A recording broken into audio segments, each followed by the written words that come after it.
Sunday afternoon footy. What more could we ask for? And it's over! What a tackle! Magic! Brilliant again! Oh, beautiful tackle bang!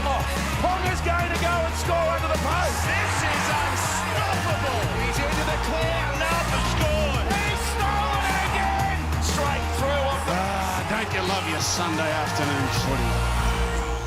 Yes, hello and welcome to another instalment of The Final Whistle. We've just blown full time on the Raiders and the Knights at Campbelltown Stadium. Paul Gallen, Phil Gould, Alana Ferguson with me to dissect that and big issues from the round that was. Gal, 34 points to 18. Yep. The Knights over the Raiders, they leapfrogged them up into equal second on the ladder and are unbeaten after 4 matches, looking very comfortable. Yeah, unbeaten. Look, I thought the Knights would make the top 8 at the start of the year, no doubt about that, and they're well and truly there at the moment.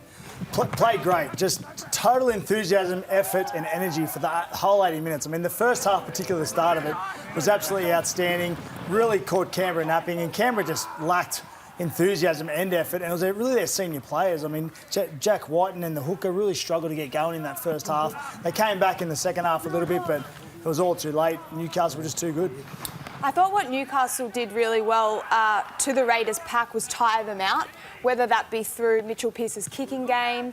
They had a lot of offloads which tired out the middle players. But then also their line speed, the entire 80 minutes, even with those momentum changes when the Raiders were able to get back on the scoreboard, that never wavered. They kept moving up off their line, they kept applying that pressure, which makes their attack so much easier.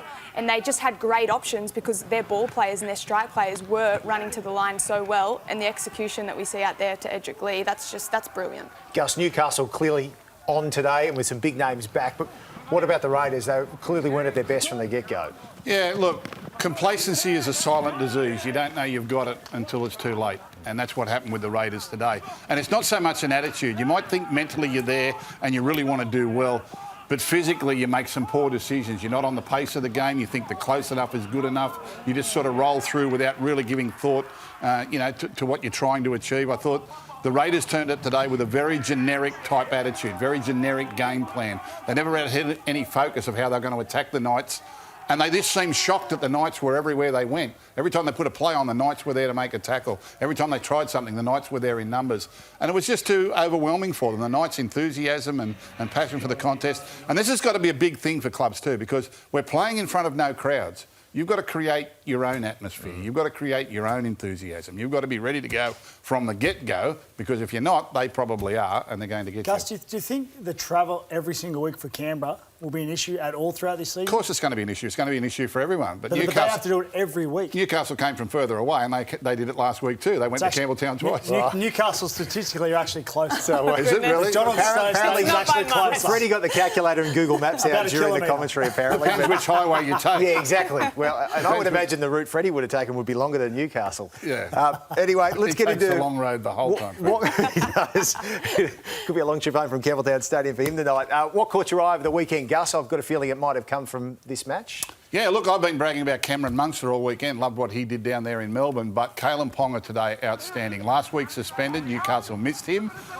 So much pressure on this kid. He comes back and says, well, that's going to give the Newcastle Knights something. To beat the top team in the competition, to belt them the way he did, to make the contribution that he did from the opening whistle of the game.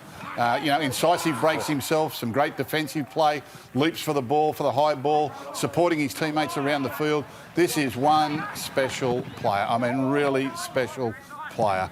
And I think that he's going to be having an influence on this Newcastle team, I hope, for the next decade. For you, Gal, there's a lot of debate leading into this round as to who was the number 1, number 9 in the competition. Yeah, looking Cameron Smith to me, maintain that without a doubt. I mean, him and the coach questioned throughout the week his side's, I suppose, attitude, and him led the whole way the other night. You see him cleaning up that kick there. Look at this for a tackle. Guy should have gone in the corner, but tried to run straight over the top and too strong, the old fella. Beautiful vision here down the short side to put the Melbourne Storm away for the first try of the match. Just that vision. He knew it was going to happen the whole time. Had the fullback coming around to his right.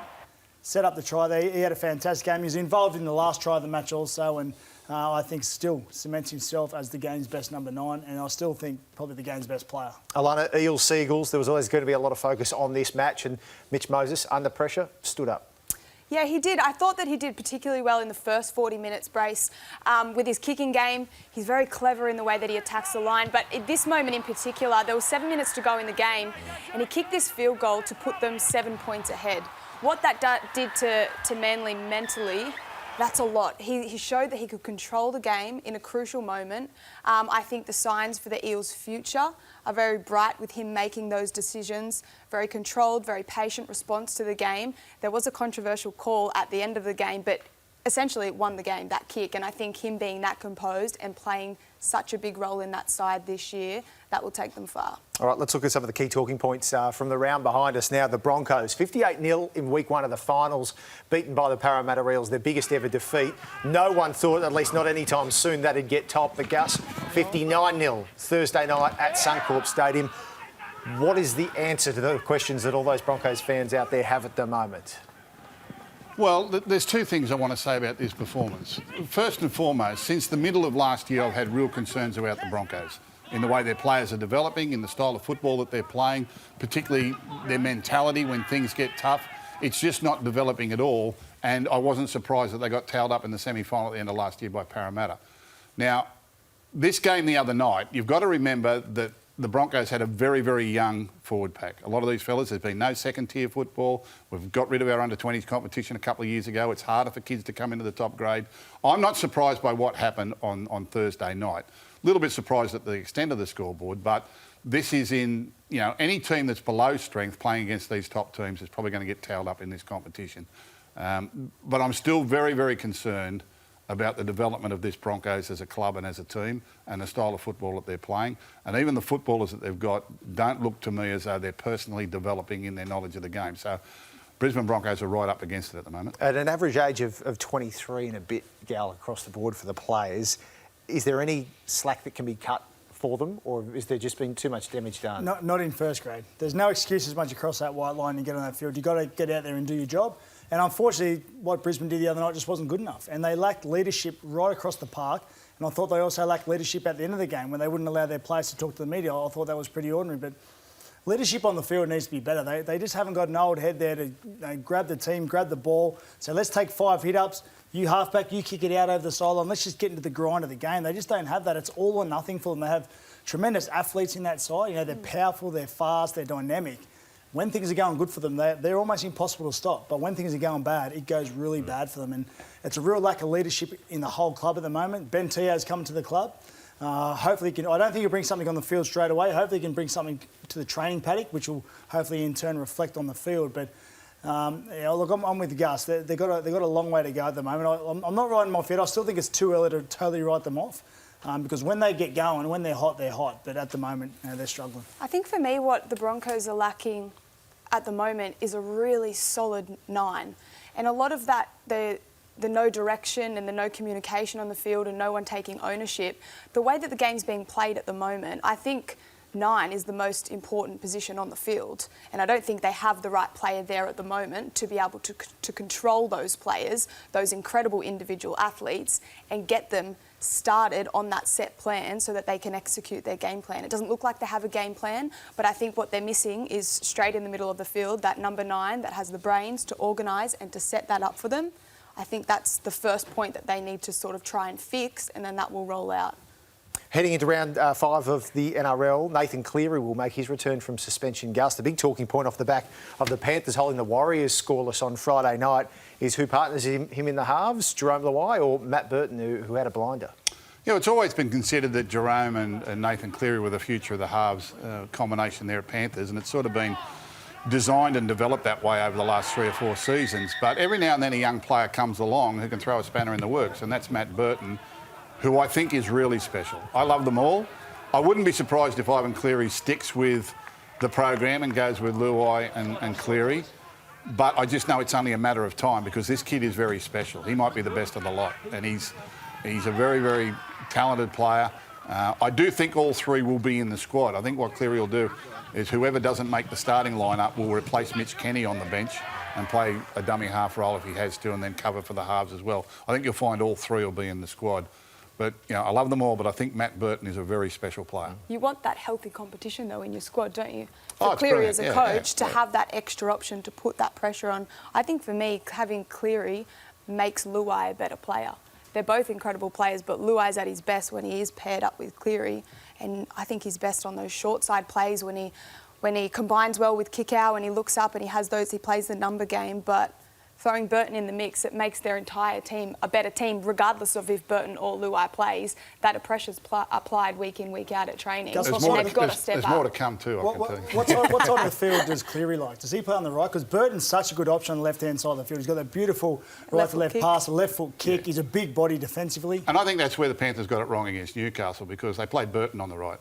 Burton needs to be on the left. Yeah. And I think both of them complement Cleary. Cleary can play on the right side of the field. Both Burton and Luai can play on the left. Luai can come off the bench and play dummy half. Burton can play lock forward at some stage during the game as well, depending on how the game is going. They're very, very versatile. Like you say, the Luai-Cleary thing, they've been playing together since they were 16, 17 through the junior reps, so they know each other very well. That may carry some weight in a big game like Parramatta, but Burton will be in the squad.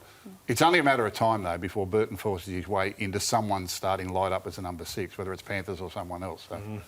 Watch this space on that one. Saturday night, crucial win in Townsville for the Cronulla Sharks. Gal, that still isn't quietening down the debate surrounding Sean Johnson, the form, and whether or not the Sharks are getting the most out of their high-paid playmaker. Where do you stand on his form at the moment? Well, look, he had three try assists last night, so it wasn't all bad. This is a beautiful kick here.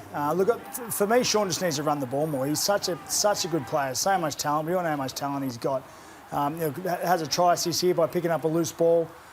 So for me, he needs to touch the ball more and run the ball more. He's a big body. He's not a small halfback. He's not a timid halfback. He just needs to get his hand on the ball more. And if he can do that, I think it'll be okay. The issue this week, I suppose, is Chad Townsend's coming back from injury, or could or should be back from injury. Matt Moylan played pretty good last night. Now, I think they want Matt Moylan at fullback, to be honest with you, but it's going to be a matter of whether his body can hold up to it. He had a terrible last year with injury, with his hamstrings and his calves. There's a lot of Ks need to be done at fullback, not only in the game but also at training. So I don't know if he's going to be able to handle it. Hopefully he can. If he can, I'd say it'll be Chad and Sean in the halves and Moyser at fullback. If you have the full-length squad in front of you on paper, you're the coach. Where do you play Johnson? Oh, look, I think the way the game is at the moment, and if Sean runs the ball more, I think he's the 5'8" with Chad at half and Moylan at fullback. All right. There's so much to talk about, but we're wrapping it up right now. But Wide World of Sports website, wwos.com.au is your one-stop shop for all things rugby league. Shows right throughout the week in the lead up to every round. And, of course, the footy, Thursday, Friday and Sunday. And don't forget, 100% footy each and every Monday night, featuring the two blokes at the end of this desk. Thank you, Gus. Thank you, Gal. And thank you, Alana, as always. That's it for the final whistle. We'll catch you next week.